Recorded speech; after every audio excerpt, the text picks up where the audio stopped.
लच्छु थापा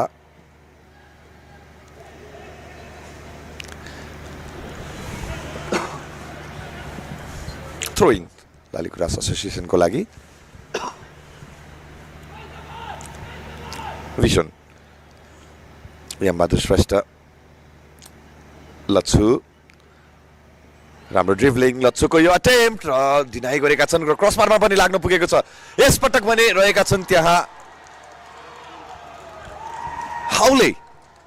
उनले भने सेकेन्ड बल अटेम्प्टमा यस स्कोरमा यस फिक्सरमा त्यो ड्रेडलक ब्रेक गरेका छन् र तारिफ गर्ने पनि हुन्छ लच्छुको जुन ड्रिभलिङ रह्यो सेभ गरेका थिए निशान्त थापा मगर अनफर्चुनेट रहन पुग्यो क्रसबारमा लागेर फर्किएको थियो र हाउले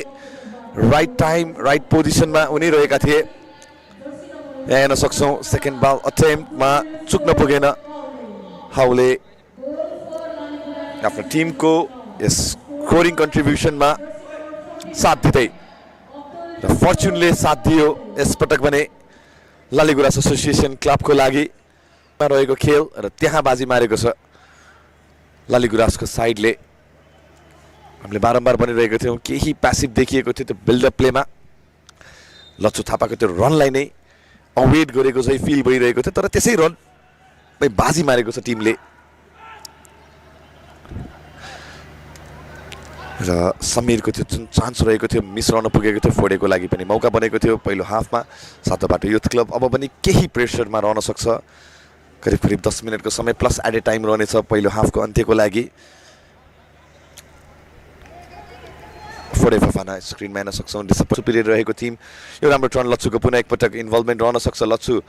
लङ बल फार एन्डमा रह्यो राज भुसाल कम्पिट गरिरहेका छन् पासाङको विरुद्धमा फेरि पनि राज भुसाल पोजिसन त अलाइभ राखेका छन् तर त्यो साथी कुरिरहेका छन् टसल गरिरहेका छन् अलाइभ राख्नको लागि राज भुसाल पासाङ रिकभर गरेका छन् पोजिसन मिङमा यसपटक पनि एक साहाङ पासाङ मिङमा सुरज रहेका थिए फर्स्ट टाइम बल फोडेको लागि हेभी रहन पुगेको थियो दोस्रो टचमा रिकभर गरेका छन् केही स्पेसमा भने उनले कम्प्रोमाइज गरेका थिए फोडे फफाना बबिर्सो रोशन फर्स्ट टाइम बल वेट गर्न सक्थे स्पेसमा जान सक्थे स्पेसमा त्यो रन बनाउन सक्थे तर फर्स्ट रियल अटेम्प्टमा गएका थिए जगजित रहेका थिए फार राइटमा Yambahadur Shrestha Raj Bhusal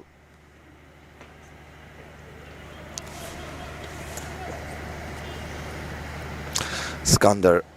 Roshan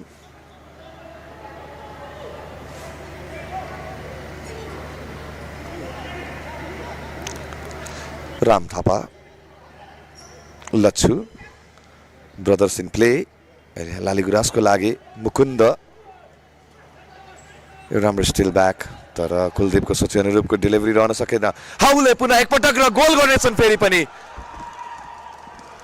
calamity of error रहन पुग्यो कुलदीप कार्कीको बुटबाट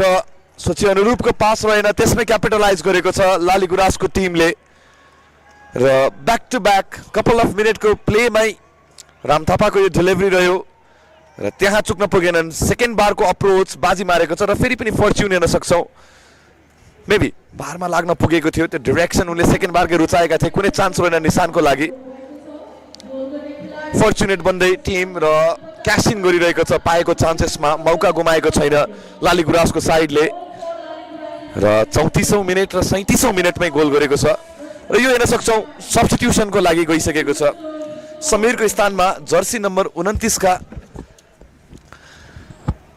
यो फोर्स सब्स्टिट्युसन रहन सक्छ सातोबाटो युथ क्लबको लागि तर 3 मिनटको अन्तरालमै यस खेलमा खाता खोल्दै यो विसल ब्लो रहिसकेको छ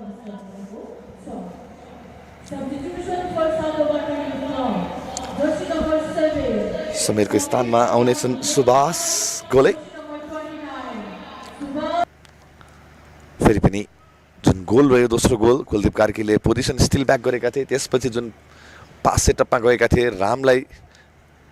दिन पुगेका थिए रामले पनि मजाले सेटअप गरिदिए हाउलेको लागि